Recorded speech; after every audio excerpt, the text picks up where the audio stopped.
Hi guys, welcome to another painting video, and today I get my own Studio Titan done. Well, sorta.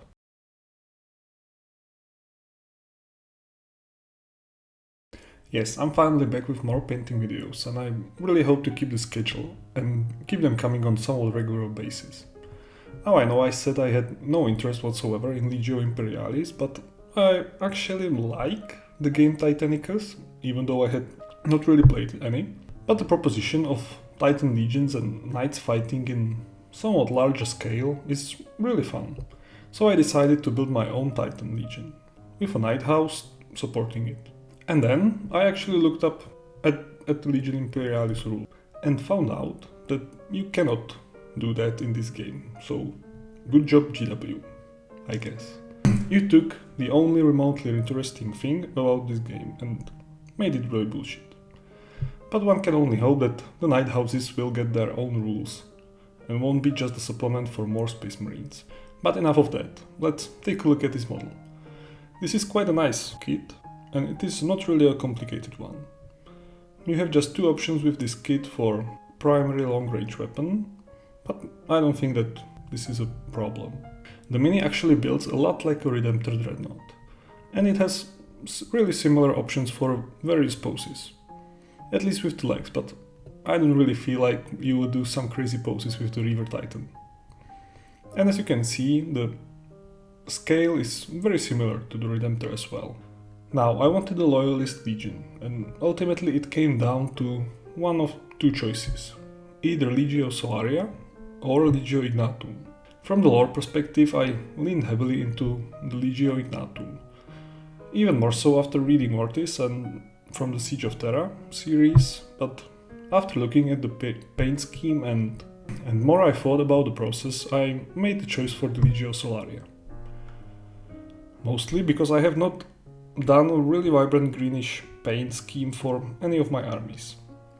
So this should be fun. But if this video does well, I might do the Night House in the colors of the Ignatum. So let me know down in the comments if you would be interested.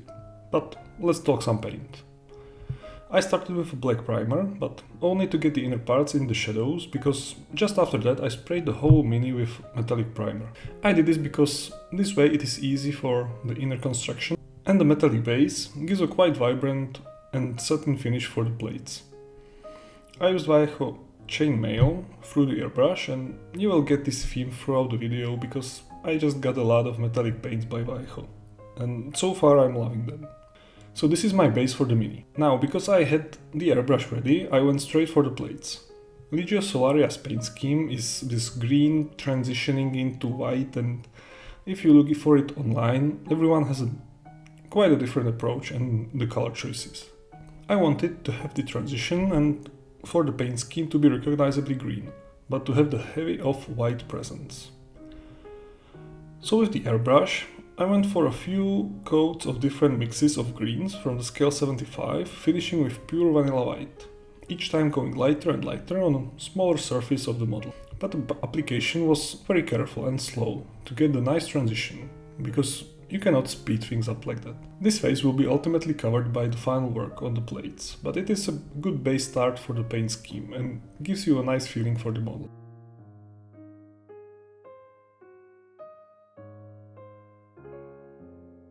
As you can see, the final result of this phase is this mint green finish, which is exactly what I wanted. Next step was to shade the inner parts of the construction. I was a little bit all over the place with the pacing and time management of this paint job, but in my head it was more of a fluid process, not really thinking about what will come next, and guess what? It is okay to work like that. You see, this pause I had from painting videos is not because my laziness or little bit but mostly, or giving up on YouTube, but mostly from me not really getting myself excited enough to actually finish any project. I've had this problem lately of getting so much into my head and over planning things that ultimately I get nothing done. And that is the worst result after all. So this is the first actual project I got really excited about, not just because it is freaking Titan, but because I actually managed to keep the excitement throughout the whole painting process. And I feel like it is visible in the final result. But let's get back to the Mini. I basically washed the whole metal parts of the Titan with black Lotus Xpress paint from Vallejo, which has to be my favorite from the whole range, and then dry brushed the construction with pure silver. And ultimately it is done because this part is really not the center of the attention for the model. That again is the armor plates. As I said, everyone online has a different approach for this paint scheme, but mostly everyone has this transition done in a very intensely textured way. And the best way to do this is sponge stippling. Now you might be saying that it is just the fastest, not the best way, but I have to disagree. Yeah, it is the fastest, but the sponge creates, in my opinion, more random texture. And in this scale of the model, it is really important, otherwise it won't be believable finish. Plus, it would take you forever to do this by brush. So I went in with the sponge and some green values I showed you before. What you can see in the video is just the upper shoulder plate because it is the easiest to record, but the same approach goes for the whole midi. First I used the mid-tone to get the basics to texture, about halfway through each plate. Then I used the darker tone to create the outer rim of the texture and to have the contrast in the transition. Lastly, I used pure vanilla white for the center.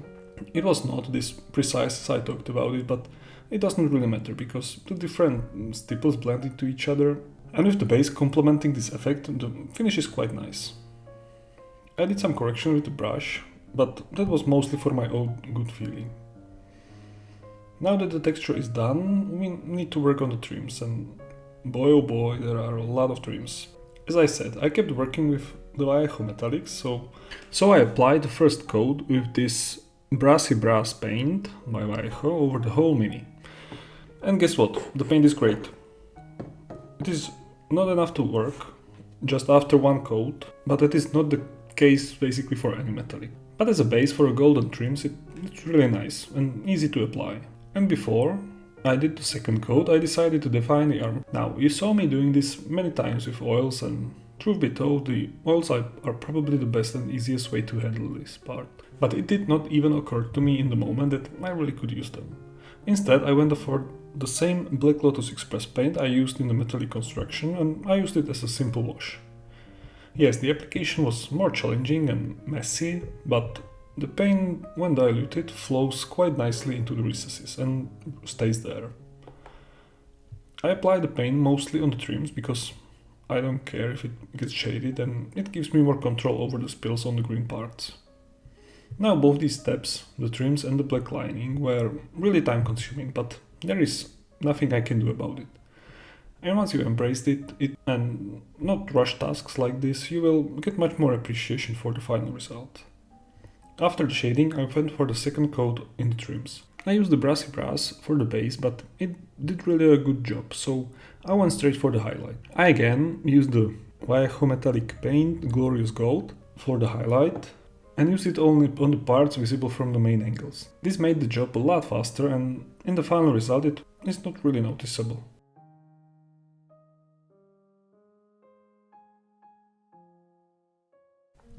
Now, at this moment, the paint job is basically done. The main colors of the Legion are in place, and the Princeps is ready to march her god machine to war. But you can see that there are a few minutes left of this video, and honestly it is not a Titan Legion without some banners or heraldry. I am doing the full freehand painting in the later separate video, because it is a topic on its own. But for now, I can show you the main banner colors of the LEGIO SOLARIA, that being red and white. But this will be all from me, so just sit back and relax with this time-lapse of the little checkerboard on the knee banner. If you enjoyed the video, please consider liking and subscribing to the channel. It really means a lot to me, and if we can smash the 500 by the end of the year, it would be absolutely insane. But for now, stay safe, and I will see you very soon. Bye.